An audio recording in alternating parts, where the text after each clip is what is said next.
નમસ્કાર, ગુજરાત ફર્સ્ટમાં આપનું સ્વાગત છે। મુદ્દાની વાત સાથે હું છું દિવ્યા। લોકસભાની ચૂંટણી જેમ જેમ નજીક આવી રહી છે તેમ અલગ અલગ રાજ્યોમાં રાજનીતિ પણ વધી રહી છે અને ખાસ કરીને બિહારની વાત કરીએ, કારણ કે બિહારમાં હવે એક જ સવાલ છે કે શું નીતિશ વિશ્વાસ જીતી જશે? બિહારમાં જે રાજનૈતિક ખેલ 3 અઠવાડિયા પહેલાથી શરૂ થયો હતો તેનો શું કોઈ અંત પણ છે કે પછી આ ખેલ હજુ બાકી છે? કારણ કે 28 જાન્યુઆરી કે જ્યારે નીતિશ કુમારે 9મી વાર મુખ્યમંત્રી પદના શપથ લીધા હતા અને આ વખતે ફરી એકવાર ભાજપ સાથે હાથ મિલાવીને સરકાર બનાવી લીધી, પરંતુ હવે ખેલ આગળ વધી રહ્યો છે કેમ કે આવતીકાલે એટલે કે 12 ફેબ્રુઆરીના રોજ નીતિશ કુમારે બહુમત સાબિત કરવો પડશે। પણ સવાલ એ છે કે શું નીતિશ કુમાર બહુમત સાબિત કરી શકશે ખરા?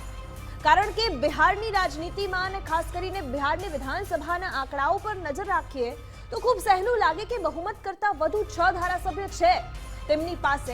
એ દેખાય એટલું જ સરળ છે, પરંતુ એક બાજુ રિસોર્ટ પોલિટિક્સ ચાલુ છે અને તમામ પાર્ટીના ધારાસભ્યોને બચાવવા માટેની તનતોડ મહેનત થઈ રહી છે। તેમાં સૌથી વધુ ચર્ચામાં કોંગ્રેસના ધારાસભ્યો પણ છે, જેમને પહેલા હૈદરાબાદ લઈ જવાયા અને હવે પટના લાવવામાં આવ્યા, જ્યાં તેઓને એક હોટલમાં રાખવામાં આવ્યા છે। રિસોર્ટની સાથે સાથે બિહારમાં હવે આવાસ પોલિટિક્સ પણ શરૂ થઈ ચૂક્યું છે, કારણ કે આરજેડીના અધ્યક્ષ તેજસ્વીના ઘરે તમામ ધારાસભ્યોને રાખવામાં આવ્યા છે, જ્યાં તેમની તમામ વ્યવસ્થાઓ ગોઠવવામાં આવી છે। એક બાજુ રિસોર્ટ પોલિટિક્સ, એક બાજુ આવાસ પોલિટિક્સ, અને આરજેડી કહે છે કે ખેલ શરૂ થયો છે, ખતમ અમે કરીશું। અને એનડીએ સરકાર 24 કલાકની સરકાર હોવાનું પણ આરજેડી દ્વારા દાવો કરવામાં આવી રહ્યો છે। બીજી બાજુ જેડીયુ નેતા કહે છે કે નીતિશ પણ બેઠક કરી રહ્યા છે। જેડીયુના ધારાસભ્યો ગાયબ હોવાના સવાલો ઊભા થઈ રહ્યા છે અને એટલા જ માટે આ સતત થઈ રહેલી બેઠકોને લઈને સવાલ છે કે શું જેડીયુમાં પણ બધું સમસૂત્રું છે કે કેમ? કારણ કે જેડીયુના નેતા ગોપાલ માંડલ કહી ચૂક્યા છે કે તેજસ્વી તો તેના નાના ભાઈ જેવો છે, એણે બોલાવ્યો પણ હતો, આરજેડીના સંપર્કમાં પણ તેઓ હતા, પરંતુ એ સંપર્ક ત્યારબાદ તેમણે તોડી દીધા। જેડીયુના 3 ધારાસભ્યોનો સંપર્ક પણ ન થઈ રહ્યો હોવાની વાત સામે આવી રહી છે। આ સ્થિતિમાં જીતન રામ માંઝી કે જેમની પાસે 4 જ ધારાસભ્યો છે, તેઓ પણ પલટી મારી દે તો ખેલ બગડી શકે છે, કેમ કે તેઓ કહી ચૂક્યા છે કે આરજેડીએ તેમને મુખ્યમંત્રી બનાવવાનો પ્રસ્તાવ ખૂબ પહેલાથી આપ્યો છે। જે મંત્રી પદ તેમને મળ્યું છે એનડીએમાં તેનાથી પણ તેઓ નારાજ છે। આમ જીતનરામ માંઝીના 4 અને 1 અપક્ષ અને જે ગાયબ થયેલા 3 ધારાસભ્યો છે તે જો પલટી જાય તો પછી જે આંકડો બહુમતથી વધારેનો છે એનડીએ પાસે, તે માત્ર 120 પર આવીને અટકી જાય, અને જો 120 પર આવીને અટકી જાય છે તો પછી બહુમત સાબિત નહીં કરી શકે। જો કે આ બધી જ રાજનીતિ ચાલી રહી છે બિહારમાં। આ વચ્ચે તમામ પાર્ટીના નેતાઓ પોતપોતાની વાત કહી રહ્યા છે। ભારતીય જનતા પાર્ટીના નેતા શું કહી રહ્યા છે, આરજેડીના નેતા શું કહી રહ્યા છે, તેના પર નજર કરી લઈએ।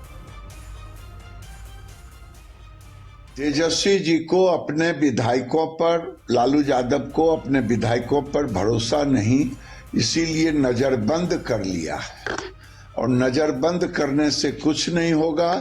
दिल का दरवाजा सबका खुला हुआ है और इनके पिंजरा में कोई रहने वाला नहीं।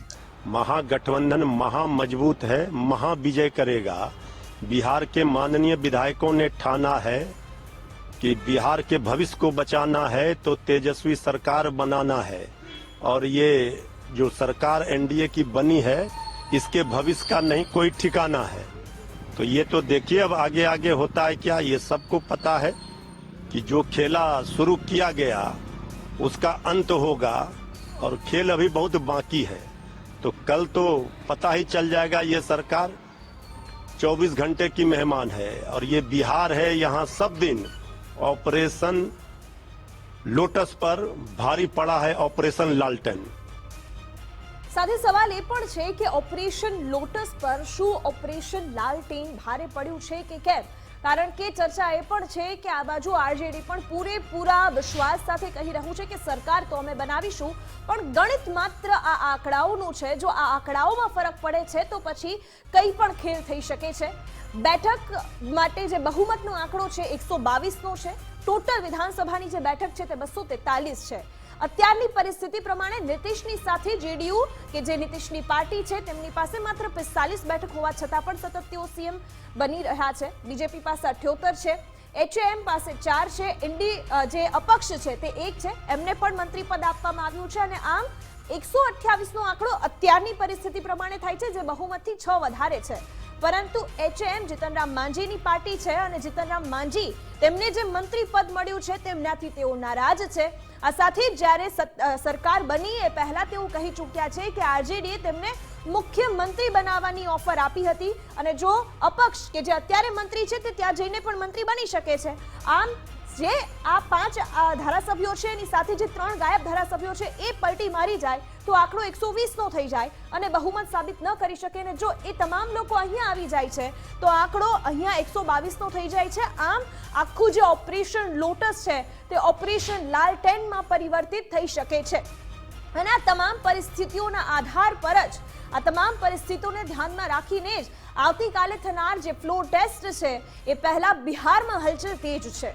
બિહારમાં આવતીકાલે નીતિશ કુમાર સરકારનો ફ્લોર ટેસ્ટ છે અને પટનામાં વિજય ચૌધરીના નિવાસસ્થાને જેડીયુની ખૂબ જ મહત્વપૂર્ણ બેઠક પણ મળી હતી.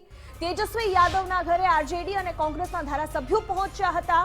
તેજસ્વીના ઘરેથી જ વિધાનસભા તેઓ જશે અને આરજેડી અને કોંગ્રેસના ધારાસભ્યો તમામ સાથે હોવાનું પણ કહેવામાં આવી રહ્યું છે. તમામ રિસોર્ટથી સીધા જ આવાસ પર પહોંચ્યા છે આરજેડી અધ્યક્ષ તેજસ્વી યાદવના આવાસ પર અને હવે આવાસ પોલિટિક્સ પણ શરૂ થઈ ચૂક્યું છે.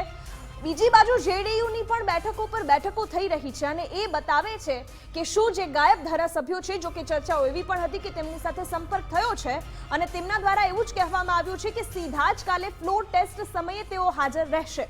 અને એટલા જ માટે શંકા વધુ છે કે જ્યારે તેઓ ફ્લોર ટેસ્ટ વખતે હાજર રહેશે ત્યારે તે જેડીયુના પક્ષમાં વોટ કરશે કે પછી તેમના વિરુદ્ધ વોટ કરશે એ આવતીકાલ જ બતાવશે. પરંતુ આ સાથે જ આવતીકાલ એટલા માટે પણ મહત્વપૂર્ણ છે બિહાર માટે, કારણ કે બિહારમાં જે ખેલ રાજનીતિનો થઈ રહ્યો છે, જનતા પરેશાન થઈ રહી છે.